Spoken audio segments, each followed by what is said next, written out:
ಭೂಗಳ್ಳರಿಂದ ಮಳವಳ್ಳಿ ಕಾಂಗ್ರೆಸ್ ಶಾಸಕ ನರೇಂದ್ರ ಸ್ವಾಮಿಗೆ ಜೀವ ಬೆದರಿಕೆ ಇದೆಯಂತೆ. ಮಳವಳ್ಳಿ ಶಾಸಕರಿಗೆ ಹೊಗೆ ಹಾಕಿಸ್ತೀವಿ ಅಂತ ಹೇಳಿ ಬೆದರಿಕೆ ಹಾಕಿದ್ದಾರಂತೆ.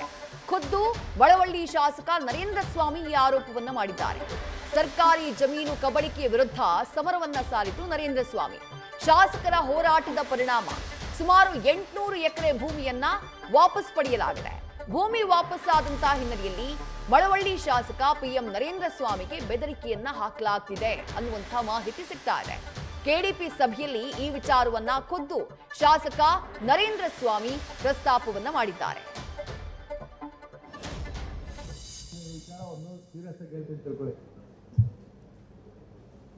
ಈ ಬಾರಿ ಬೇಕಾದ್ರೆ ನಾನು ಸುಮ್ಮನೆ ಬಿಡ್ತೀನಿ ಸೆಷನ್.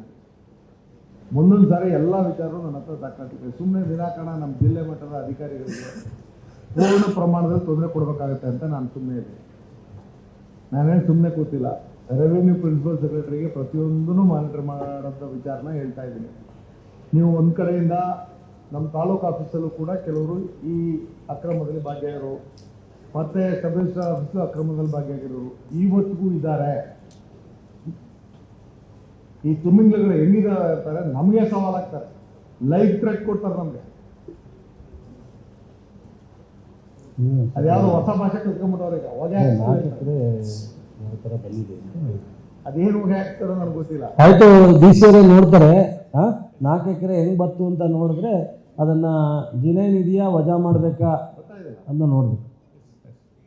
ಬರ್ತಾ ಇಲ್ವಾ ಯಾರು ಅಲ್ಲಿ ಶ್ರೀರಂಗಪಟ್ಟಣ ಬೇಕು ಅಂತ ಇದು ಮಾಡಿರ್ತಾರೆ. ನಾವು ಏನು ಮಾಡ್ತೀವಿ?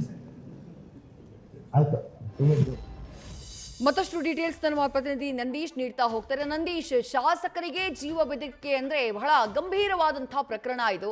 ಶಾಸಕರು ಈ ಜಮೀನು ಒತ್ತುವರಿ ವಿಚಾರಕ್ಕೆ ಸಂಬಂಧಪಟ್ಟ ಹಾಗೆ ಮಾಡಿದಂತಹ ಸಮರಕ್ಕೆ ಆಗಿರುವಂತಹ ಬೆದರಿಕೆ ಅಂತ ಅವ್ರು ಹೇಳ್ತಿದ್ದಾರೆ. ಬಟ್ ಕಂಪ್ಲೇಂಟ್ ಏನಾದ್ರೂ ಕೊಟ್ಟಿದ್ದಾರಾ?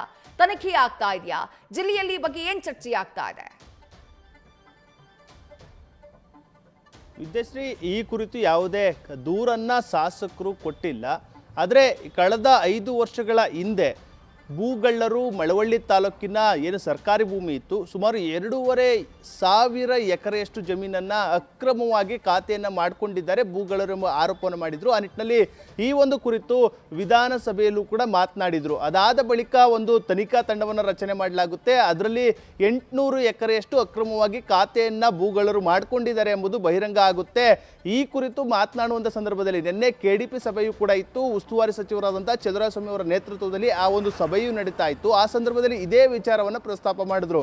ಅಂದರೆ ನಾನು ಈಗಾಗಲೇ ಹಿಂದೆನೇ ಕೂಡ ಒಂದು ಆರೋಪ ಮಾಡಿದ್ದೇನೆ, ಎಲ್ಲ ದಾಖಲಾತಿಯನ್ನು ಪಡ್ಕೊಂಡು ಅಕ್ರಮವಾಗಿ ಸುಮಾರು 2,500 ಎಕರೆಯಷ್ಟು ಭೂಮಿಯನ್ನು ಒತ್ತುವರಿಯನ್ನು ಮಾಡ್ಕೊಂಡಿದ್ದಾರೆ ಭೂಗಳ್ಳರು ಎಂಬ ಆರೋಪವನ್ನು ಮಾಡಿದ್ದೇನೆ. ಅದರಲ್ಲಿ 800 ಎಕರೆ ಅಂತ ಹೇಳ್ತಾ ಇದ್ದೀರಿ. ಆದರೆ ಕೇವಲ 800 ಎಕರೆ ಅಲ್ಲ, ಅದನ್ನು ಸರಿಯಾಗಿ ತನಿಖೆಯನ್ನು ಮಾಡಿ ಮತ್ತೊಂದಷ್ಟು ಒಂದು ಮಾಹಿತಿಗಳು ಕೂಡ ಬಹಿರಂಗವಾಗುತ್ತೆ.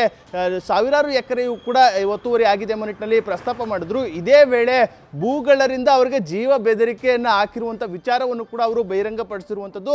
ಸಚಿವರು, ಶಾಸಕರು ಮತ್ತು ಅಧಿಕಾರಿಗಳ ಸಮ್ಮುಖದಲ್ಲೇ ಈ ಒಂದು ವಿಚಾರವನ್ನು ಅವರು ಬಹಿರಂಗಪಡಿಸಿರುವಂಥದ್ದು. ಅಂದರೆ ನಾನು ಈ ಒಂದು ವಿಚಾರದಲ್ಲಿ ಯಾವಾಗ ಎಂಟ್ರಿಯನ್ನು ಕೊಟ್ಟು ಅದಾದ ಬಳಿಕ ನನಗೆ ಸವಾಲುಗಳು ಎದುರಾಗ್ತಾ ಇದೆ, ನನಗೆ ಭೂಗಳ್ಳರು ಸವಾಲನ್ನು ಹಾಕ್ತಾ ಇದ್ದಾರೆ, ಲೈಫ್ ಥ್ರೆಟ್ ಅನ್ನು ಕೊಡ್ತಾ ಇದ್ದಾರೆ, ಅಂದರೆ ಜೀವ ಬೆದರಿಕೆಯನ್ನು ಹಾಕ್ತಾ ಇರುವಂಥದ್ದು. ಅಷ್ಟೇ ಅಲ್ಲ, ಹಳ್ಳಿ ಭಾಷೆಯಲ್ಲಿ ಮತ್ತೊಂದಷ್ಟು ಪದಗಳನ್ನು ಅವರು ಬಳಸಿದ್ದಾರೆ. ಅಂದರೆ ಶಾಸಕರಿಗೆ ಹೊಗೆ ಹಾಕಿಸ್ತೀನಿ ಎಂಬ ನಿಟ್ಟಿನಲ್ಲೂ ಹೇಳಿಕೆಯನ್ನು ಕೊಟ್ಟಿರುವಂಥದ್ದು. ಈ ಕುರಿತು ಕೆಡಿಪಿ ಸಭೆಯಲ್ಲೇ ನರೇಂದ್ರ ಸ್ವಾಮಿ ಅವರು ಬಹಿರಂಗಪಡಿಸಿರುವಂಥದ್ದು. ಅಂದರೆ ಜೀವ ಬೆದರಿಕೆಯನ್ನು ಹಾಕಿರುವ ವಿಚಾರ. ಅಷ್ಟೇ ಅಲ್ಲ, ಅದಾದ ಬಳಿಕ ಮಾಧ್ಯಮದವರು ಅವರನ್ನು ಪ್ರಶ್ನೆ ಮಾಡುವಂಥ ಕೆಲಸವನ್ನು ಮಾಡಿತು. ಅಂದರೆ ನೀವೇನಾದರೂ ದೂರನ್ನು ಕೊಟ್ಟಿದ್ದೀರಾ ಅಂತ. ಆದರೆ ನಾನು ತನಿಖೆ ಆಗುವವರೆಗೂ ಕೂಡ ಕುರಿತು ದೂರನ್ನು ಕೊಡಲ್ಲ, ಆದರೆ ನನ್ನ ಬಳಿ ಎಲ್ಲ ದಾಖಲೆಗಳು ಕೂಡ ಇರುವಂಥದ್ದು. ಅಂದರೆ ಯಾರು ಯಾರ ಜೊತೆ ಮಾತಾಡಿದ್ರು, ಯಾವ ರೀತಿ ಬೆದರಿಕೆಯನ್ನು ಹಾಕಿದ್ರು, ಇದೆಲ್ಲದರ ಬಗ್ಗೆ ನನಗೆ ಮಾಹಿತಿ ಇದೆ.